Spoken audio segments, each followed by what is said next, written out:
the index is divided by 1, 2, 3, 4 parts, which is supplier selection, evaluation, development, and supply chain and risk management as well.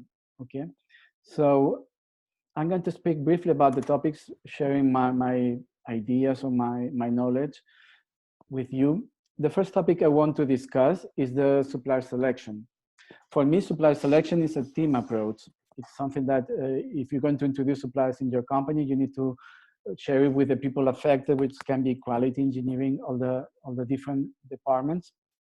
And that's why sourcing committees are created, for committees where different departments sit down together and define an approval depending on different criteria as well. So another important point for me is the strategy, the sourcing strategy. There must be a reason for the selection. So whether it's a new technology, whether it's a new project, whether it's something that it's also a part of the strategy in the company and the sourcing strategy. So there must be a reason why, and there must be part of a context. You must contextualize any supply selection. You cannot just go through the selection itself. The fourth topic I want to think is important to address is the supply selection approval. There must be this process of approval. And it's in German, they call it the vier Augen-Prinzip, that is the 4 eyes. And in Spain, we say 4 eyes see more than 2 eyes. So any kind of approval process must go through different steps of people and authorizations and checking the documentation and the criteria, and everything is okay, right? So then another point that for me it's important to this kind of reflections from my experience, that only work with suppliers that are willing to work with you and see you as a potential customer. That's something I discussed a lot in the past with my bosses. And some suppliers, they just want the business, but they don't want the work. So there is an effort from the supplier side and there is an effort from the customer side to work together. So in these cases, you need to make sure that suppliers are willing to work, because if not, you're crossing your head against the wall. I mean, it's kind of difficult work. Another thing is define the criteria that matches with your company and sectorial expectations. Be aligned with the market, be aligned with your sector. What are the certificates, the standards you need from the suppliers in terms of safety, in terms of company standards. And visit always the suppliers. Always go with a team of people.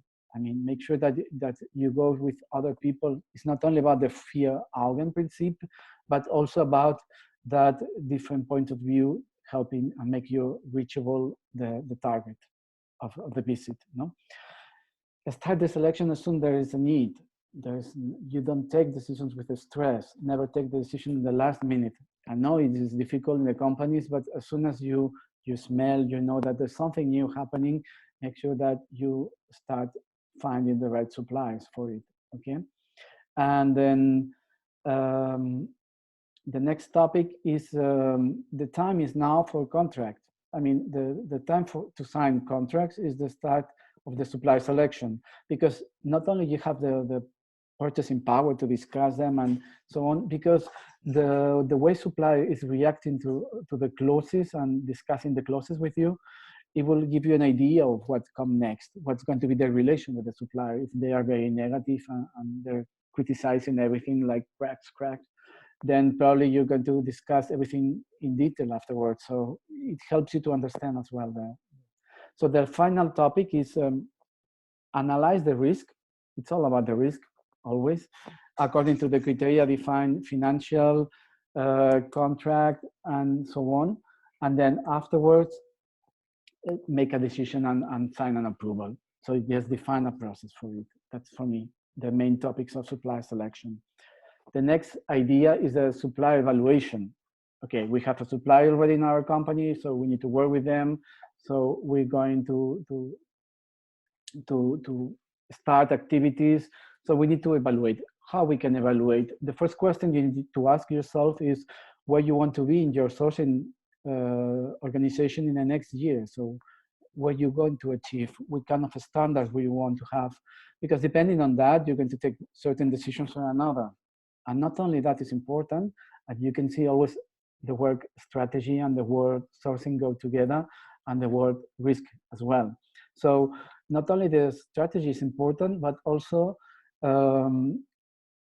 standards from the market, what are the benchmark, what is there in the market, the sector, the company, where is our company leading? Is our company state of the art? Because if our company is state of the art, you will need suppliers that are state of the art. So according to all of this I mentioned before, you define the evaluation criteria.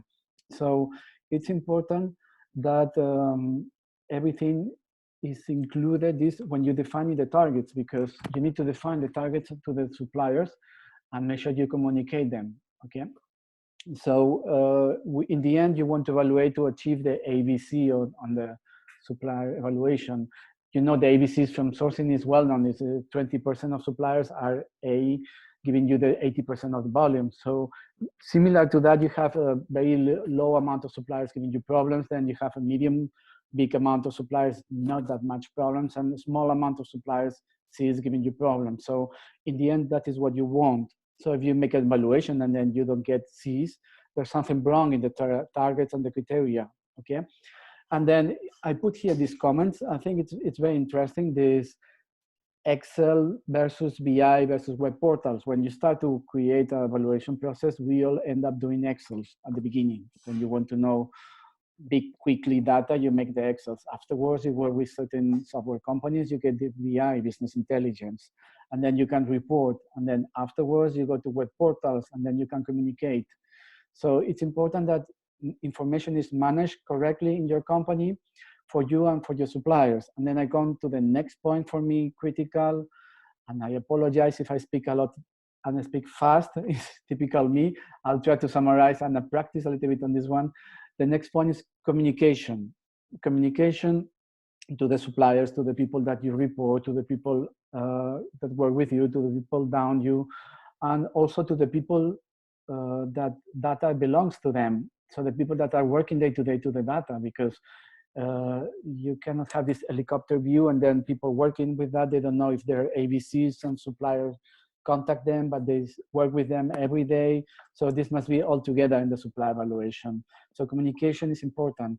I kindly ask you, don't answer me this question, but I kindly ask you to ask yourself, how often do you communicate in your company the results to the suppliers and the targets? You should at least once a year communicate the targets for this year. We're going to work with this, with that. And the criteria can be different from each company, but it's always to have better 2 indicators that work well than 5 indicators just for the score. I work in some companies that they have a perfect scorecard with perfect indicators, but it's very difficult to follow because you need to react. The next point is you need to react as soon as you detect something wrong with the suppliers.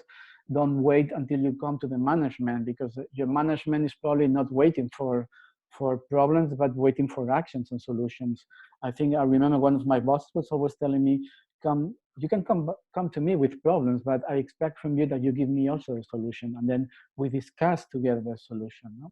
So it's important that you also are able to create solutions as long as you create reports, and that's the next point, the supply development. But for me, overall, the main topic, important topic, is keep it simple, okay? Keep your evaluation simple, okay? And then I'll go to the next point and seriously going into schedule. So supplier development. There's 2 main concepts here when you want to develop suppliers. Okay, we have now the selection, we have suppliers delivering to us services or products, and then we have evaluated them, and then we get the ABC, and we can choose what we're going to do. No? There's 2 things important here. One is the expectations, and then the communications. And keep this word in your head, expectations. That's important not only for suppliers, but in life. When you work with people, you need to tell them what you expect from them. And then afterwards, you communicate it. You create the expectations, and then you communicate to the suppliers. It's the same with them. You say, you sit down with the supplier, and then you say, I want you to be on these standards, or maybe bigger standards. What are going to be the expectations? Okay, and be ready for negative answers. You think that everybody wants to improve, and you think everybody wants to work with you, and so on. So it's not that easy. I mean, in the end, sometimes people are stuck into, I mentioned that before, into situations or customers, and they don't know how to do it, no? And only work closely together with suppliers that want to be developed. For me, it's a mistake, and that's a personal opinion, to develop certain suppliers that are not willing to. I mean, this is the typical discussion whether what's more important, the price or the performance. And any good sourcing manager or director will say both.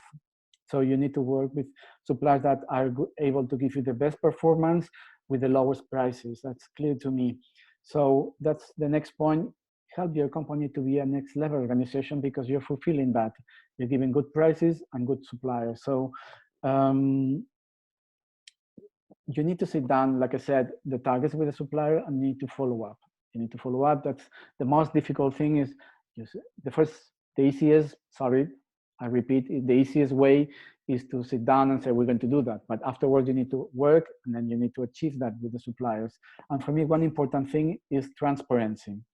Transparency, I learned that working a lot in the north of Europe, that I also say that I'm transparent, that it's important that you tell things how they are. I mean, directness, the Dutch directness, which I love. It's like, hey, we are not achieving this, we are achieving this, and what we're going to do, regular meetings, and be honest, at least with yourself.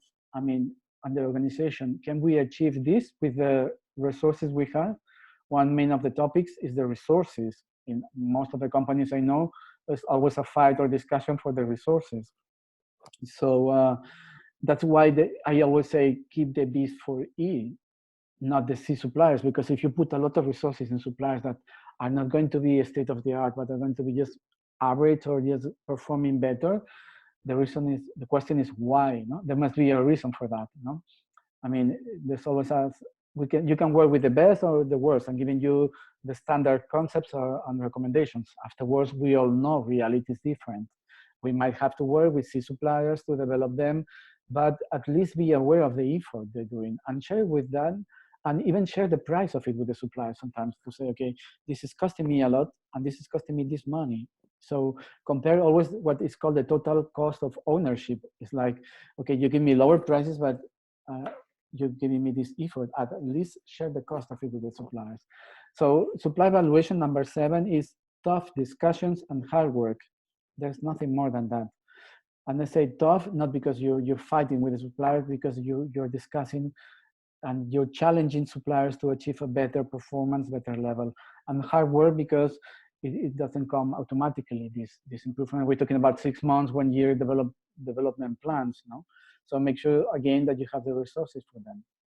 And supplier development is building long-term relations based on respect, fairness, and mutual cooperation. So you need to think in long term. You cannot have these strong fights, discuss with the discussion, because in the end, tomorrow you're going to work with them. I mean, you can have, you need to think in long-term relations. And one important thing that many people do not realize, and the ones that we've been working in sourcing for many years, we can tell, and you need to read through the lines. You need to understand the real intention from the suppliers. I mean, imagine yourself, you are a supplier and you are stuck to certain customer like us, and then you need to follow them, but you don't have the resources, the time, the management is not following up. And then you will tell the customer, not a lie, but you will tell them what they're looking for, listening to. So you need to understand if supply is real or supply is telling you just because they have to. And it's very simple when you have a little bit of experience to understand whether the action plans are for real or not. And the last thing for me, it's important and it's crucial for this, is teach them how to do it. I mean, if a supplier doesn't know how to do it, it's your duty to make sure that you help them, you teach them, you encourage them, you are there with them, because that will help you to build these long-term relations with them. That will help you a lot. I mean, if you help people, not only the suppliers, you will see that the results are there. Last but not least, and I promise to stick to the time schedule, this is a supplier, the last point, and for me it's the most important point, but I put it on last because not all the companies are developing the risk management story. And if you think about risk, you need to think that everything in our life is risk. If I leave home and I leave my keys on, then I'm having the risk. I mean, and if I leave the heat on, the risk is higher. And then I forgot the tap water on, that is even higher, the risk. So there's always something about the risk, and it's like, I think there is a risk. So you have information. And then I will do something about that. You make an action. So there is a part of analysis, there is a part on action. So you need to evaluate your panel of suppliers constantly, frequently, regularly, 6 months, once a year, on the risk. And when you say to the risk, the question for you is why, no? And I ask you the question, I give you the question back. Do you have in your organization apples or rotten apples? So, I mean, do you know? Because the highest risk is not knowing. So the next point is important, that you define the correct criteria in your company. What can go wrong? I mean, can go wrong financially, supply chain, IT safety, what kind of risks are happening in the moment. So it can be a problem in my company, and this can be very different from one company to another, but most of them are defined. Let's say the 5 or 6 most important ones are known in the market. So that is in terms of the criteria. There's 2 main topics. Once you have the criteria defined, you need to understand 2 concepts. One is the probability to happen, how probable it is to happen, and the severity, the impact. I mean, like I said, it's not the same that you leave the keys at home than you leave the tap open. So the impact is different. Every risk has an impact associated, no? So what comes afterwards is very much mathematical, and you can find it in the book if you have interest, how to define a criteria, the formulas, the rating, and then you have medium, low, and high risk as a result of it. So the result of it is medium, low, or high risk. And what can I do? I mean, obviously you need to create action plans, but in terms of risk, there's 2 concepts there. You can work in the probability to happen or in the impact. If you work in the impact, it's called contingency. And that's why most of the companies have a contingency plan. And if you work on mitigation, you're working on the avoid the risk to happen. You avoid the probability. You work on the probability. And I will put you a very simple example to understand what is the difference between contingency and mitigation. So I used to work with airbags, and in airbags there is one thing that is called, I don't know exactly the word, was worst case scenario or something, that the airbag needs to be ready for the case that there is a child sitting in front. So in the US, the laws are like that. They say by law you cannot